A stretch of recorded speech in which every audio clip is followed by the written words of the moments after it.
angustia, también mucha rabia por la debilidad aquí de las medidas cautelares, porque este hombre que estamos viendo en pantalla, Martín de los Santos Leman, que hoy día es el imputado por la golpiza a el conserje Guillermo Oyarzún. Bueno, ya está confirmado que este hombre asistió telemáticamente a la audiencia de revisión de medidas cautelares porque no está en Chile.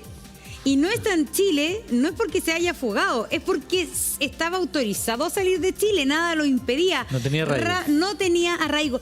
Yo pensé, Rafa Venegas, cuando dijimos medidas cautelares, yo pensé que era firma mensual, que era lo que tenía, y arraigo nacional. Pero parece ser que el arraigo nacional no estaba dentro de las medidas cautelares. Y que, por lo tanto, salió supuestamente a Brasil, según lo que informa el Mercurio.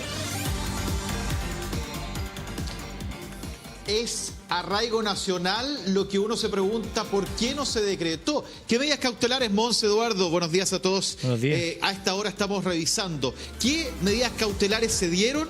Ojo, se dio en ese caso la imposibilidad de acercarse a la víctima. Esa era la medida cautelar. Y además de firma mensual. De arraigo nacional, nada. Y es la gran duda de por qué no se decretó en ese momento. Ya la vamos a ir contestando, porque también hay un tecnicismo que dicen, bueno, la Fiscalía no lo pidió. Por lo tanto, estamos hablando de alguien que sale del país y que no tenía prohibición de hacerlo. Ese es un punto. ¿Qué pasa hoy? El módulo 38 de la cárcel Santiago 1, ahí debería estar hoy día Martín de los Santos Leman. Y esa situación es la que hoy día tiene Gendarmería esperando, ¿qué cosa? Que llegue al país, que sea detenido, que haya algo concreto en información, porque hasta ahora solamente hay algunas fuentes del organismo persecutor que han dicho que está en Brasil. ¿Qué sabemos nosotros? Que hizo un live. Y ese live, conversación en Instagram, en estricto rigor, en esa red social, él comenta, entre otras cosas, lo que, según él, le habría ocurrido esa madrugada. Que entró a un lugar, un club nocturno, y según lo que plantea en esa conversación, le habrían puesto algo en el trago que lo hizo perder el control.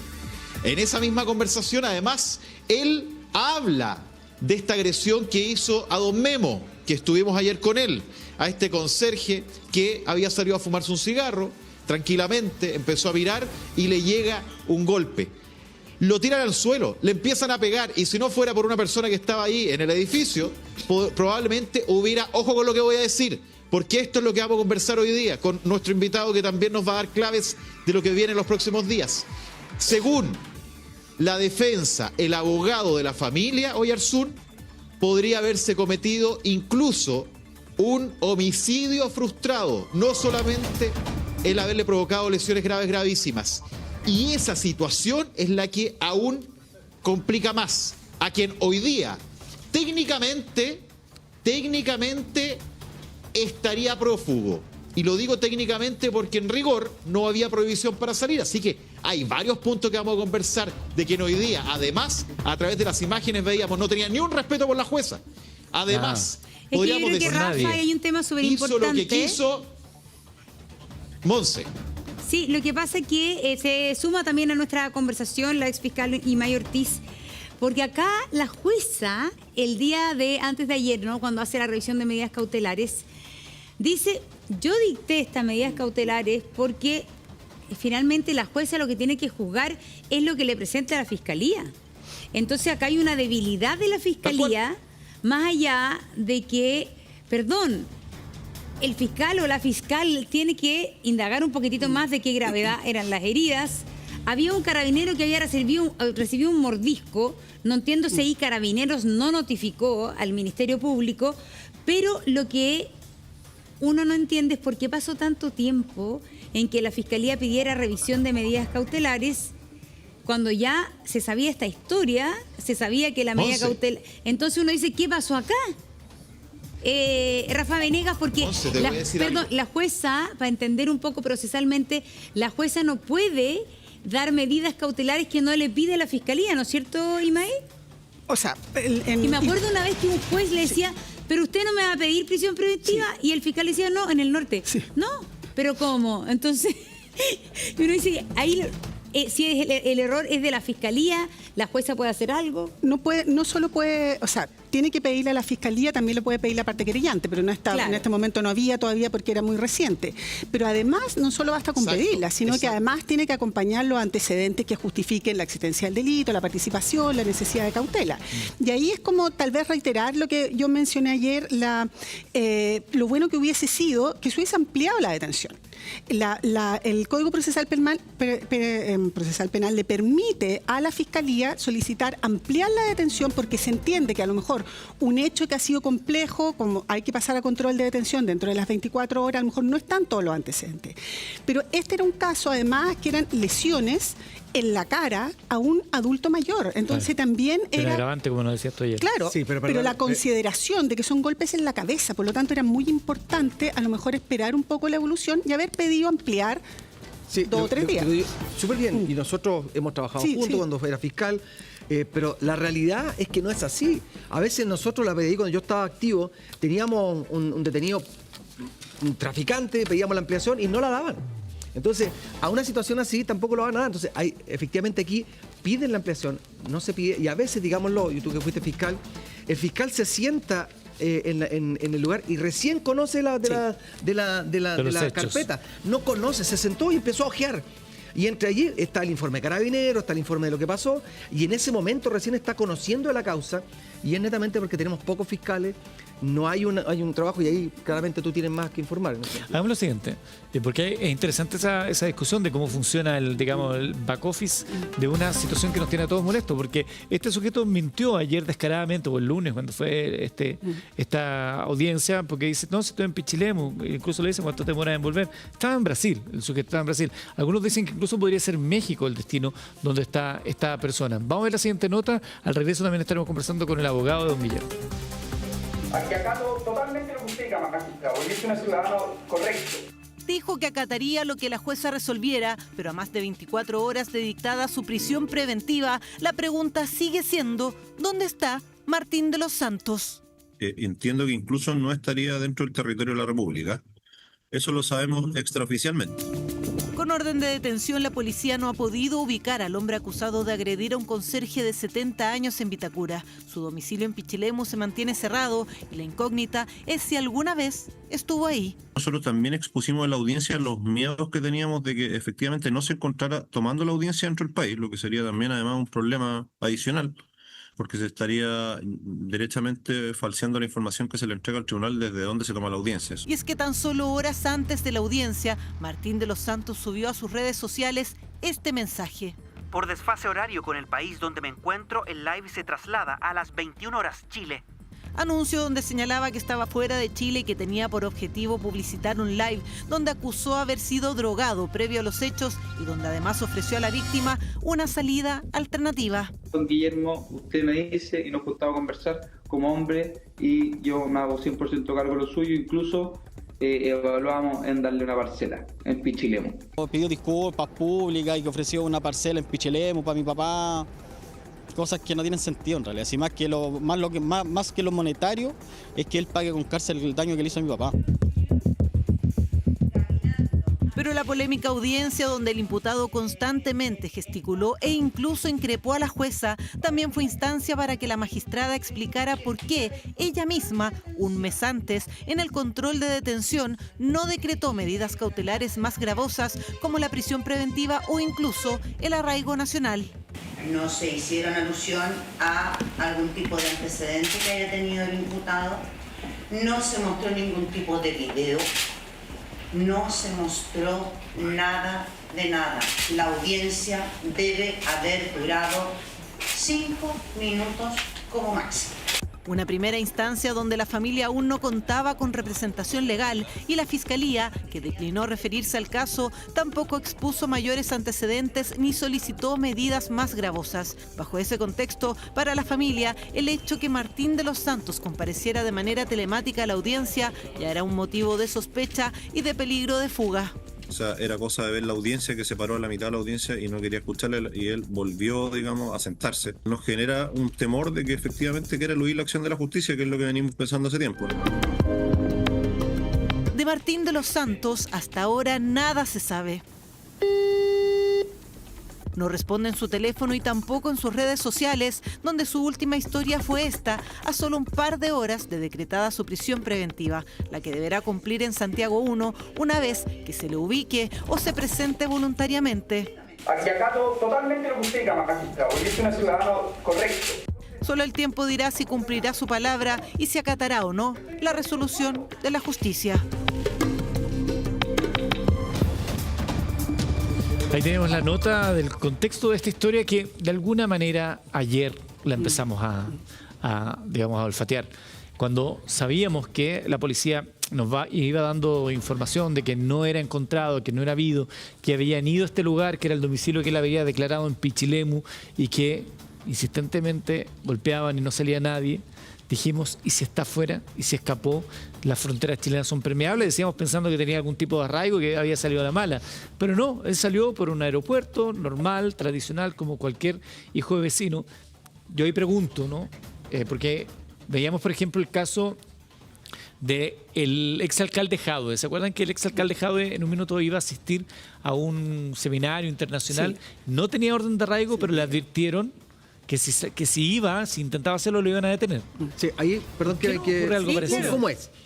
Muchas veces la fiscalía emite una orden a la policía y le dice, policía, si es que Eduardo Fuentes va a salir, avíseme. Y claro, pero no tiene orden de arraigo, pero solamente se llama aviso a la autoridad. Aviso a la autoridad que va saliendo. Entonces, se le avisa al fiscal y el fiscal toma contacto con el abogado. ¿Te acuerdas lo que pasó con el alcalde Jadwe? Pero en este caso, nosotros estamos en presencia de una persona que no se escapó. Simplemente... Por eso no hubo esa alerta. No hubo.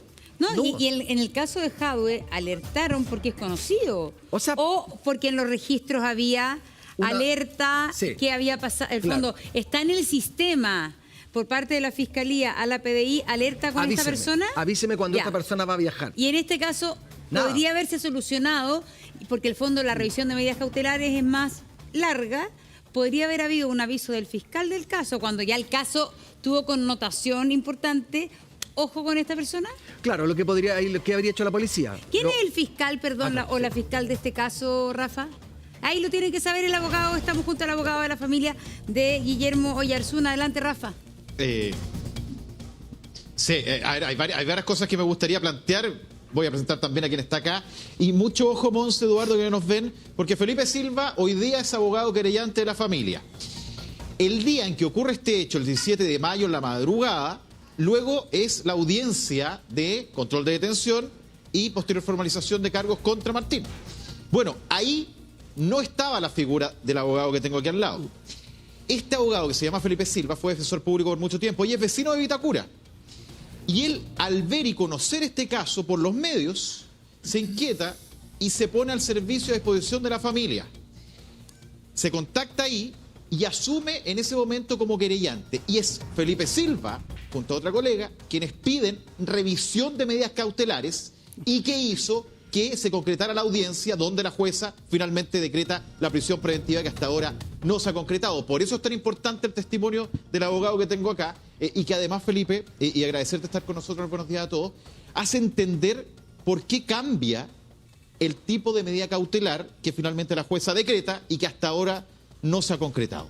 Felipe, es parte un poquito de lo que ha ocurrido, tú asumes después, te impacta además el caso, en particular siendo además vecino del lugar donde ocurre toda esta golpiza. Buenos días, gracias por estar. Muchas gracias también por la entrevista y por darle cobertura al caso. Nos parece súper relevante que eso se haga y se materialice. Y creo que eso también ha ayudado a difundir la problemática que existe el día de hoy con una causa bastante seria, compleja contra nuestro representado, en la cual se le causaron lesiones, para nuestro modo de ver, gravísimas, con secuelas permanentes. Y esperemos que se pueda hacer justicia en la presente causa. Felipe, en ese contexto... Sí. ¿Está escuchando, Monse? Sí, abogado, ¿qué tal? Buenos días. Es que yo preguntaba, la verdad, no lo sé, ¿quién es el fiscal o la fiscal de este caso? Mira, es que voy a tratar de ser súper ecuánime en lo que voy a señalar. Ajá.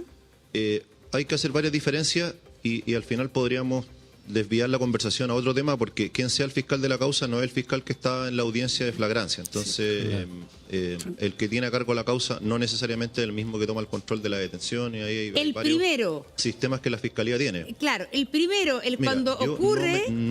Ese fue el que tomó la decisión errónea de no pedir ¿cómo se llama esto? La medida cautelar del arraigo nacional, por ejemplo. La medida cautelar de arraigo, mira, no tengo el nombre y la verdad sí, pero no importa. Perder energía pero apenas no lo sé. Se da el fiscal de flagrancia actúa dando finalmente esto.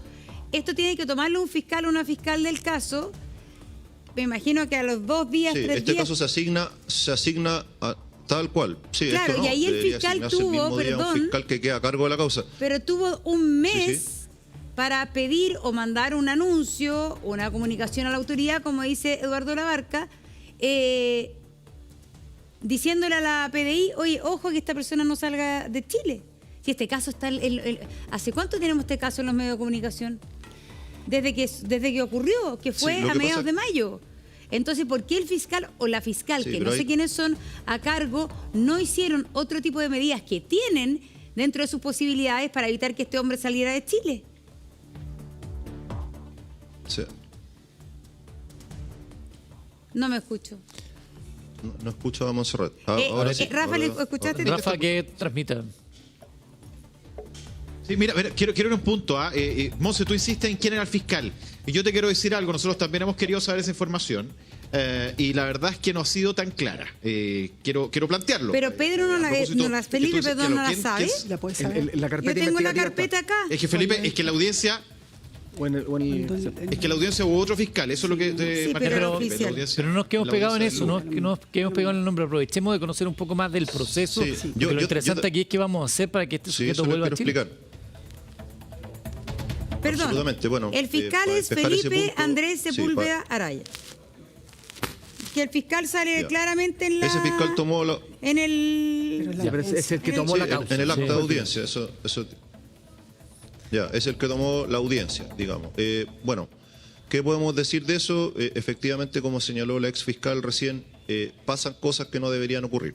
Por ejemplo, que la masividad de las causas hace no tomárselas tan a pecho y en el fondo recabar los antecedentes necesarios para poder pedir las cautelares que sean proporcionales a los hechos investigados. Ese es un tema y es una deficiencia del sistema, no del fiscal de la sala específicamente. Eso no quiere decir que estoy convalidando el accionar del Ministerio Público en ese caso, todo lo contrario. Yo tengo una crítica a nivel institucional respecto al punto, porque no se hace lo que se debía. Y además, lo que se señaló recientemente, que uno puede pedir ampliación de la detención sin duda, y puede que la ampliación no te la den, todas esas cosas ocurren. Pero acá tenemos un tema que es grave, que, a ver, si es que una persona, por ejemplo, la tiran al suelo y otra cae encima, le puede perforar un pulmón, y eso requiere ciertos exámenes. Pero cuando a una persona le rompen el pómulo, le corren la retina de un ojo y le rompen la mandíbula, no hay que ser un genio para darse cuenta que esas lesiones son algo más que graves. Entonces creo que la calificación jurídica que dio el Ministerio Público en esa oportunidad fue deficiente, incluso con un dato de atención de urgencia primario. Con eso debieron haber tomado una decisión de formalizar, creo yo, por lesiones gravísimas, y en su defecto de no hacerlo, haber pedido cautelares de mayor intensidad, porque además también era cosa de mirar el SAF, que es el registro que tiene la Fiscalía de las causas anteriores que no terminaron en condena por acuerdos reparatorios, pero esa información está disponible y está en la carpeta investigativa, no es no es un secreto, y menos para el Ministerio Público. Ahí yo creo que hay una crítica constructiva que hacer para que eso vaya cambiando. Me parece muy interesante la posición suya, abogado, de decir, ok, esto ya fue, no lloremos más por la leche derramada y tratemos de aquí en más mejorar, porque para uno como ciudadano, que tratamos acá de interpretar lo que la gente en su casa está viendo, le resulta extraño, por decirlo de alguna manera suave, entender que una persona, porque tiene recursos, eventualmente, pueda zafar. Mordió a un carabinero, le pegó de la manera que le pegó a una persona de la tercera edad, lo que es un agravante, cobardemente, se trata de escapar, se trata de refugiar en una discoteca, si no es porque había unos tipos que estaban trabajando ahí que lo siguen, no se da con él, que ya tenía antecedentes, entonces era como, ¿qué más tiene que pasar con alguien como para que quede con alguna cautelar relevante? Absolutamente, o sea, no solo una cautelar, lo que pasa es que, a ver, tenemos un tema que es muy importante de mencionar. siempre hay una crítica de que existen dos sistemas de justicia en Chile y que hay justicias privilegiadas y justicias que no. Yo como abogado y también como defensor de un Estado democrático de derecho, quiero pensar que no. ¿Ya? Quiero pensar que eso no ocurre, pero me ha tocado verlo, digamos. Me ha tocado verlo desde el punto de vista de ser defensor público y que existen distintos tipos de imputados y distintos tipos de víctimas. Es así y es lamentable. Y eso no se puede corregir legislativamente, porque también tiene que ver con las decisiones que toman los intervinientes en un proceso. Claro. Creo que eso ha ido mejorando en Chile en alguna medida, ¿ya? Pero todavía siguen pasando cosas. Efectivamente, siempre me pregunta don Guillermo si es que esto hubiese sido al revés, ¿qué hubiera pasado? Bueno, dándole mi opinión sincera, creo que hubiera quedado en prisión preventiva sin ningún problema. Totalmente de acuerdo. ¿Por qué tiene que ser distinto si es al revés? Es lo que todos nos preguntamos. O sea, vivimos en un país y uno de los principios, sí, uno de los principios de la Constitución es la igualdad ante la ley, pero eso no puede ser solo letra.